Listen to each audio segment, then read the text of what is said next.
This is Tony Self with Harcourts Hunter Mason Realty, providing a quick update about what's going on in the world of investment ownership. They don't use the word landlord anymore. It's property owners, residential property owners. So Los Angeles County has an item on their agenda on August the 5th regarding a cooling ordinance. And what they are saying is that in this particular thing, they want to have a maximum temperature threshold of 82 degrees in all habitable rental units. It does not outline resident responsibility or safety installation concerns, and there's been zero feasibility study or analysis has been conducted.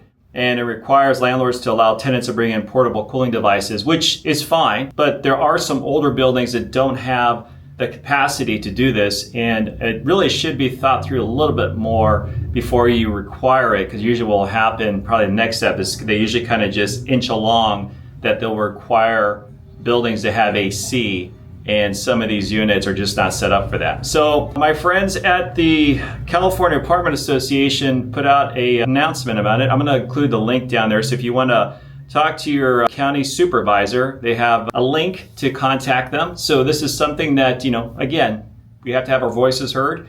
So if you're for it, support it. If you're against it, go ahead and go against it.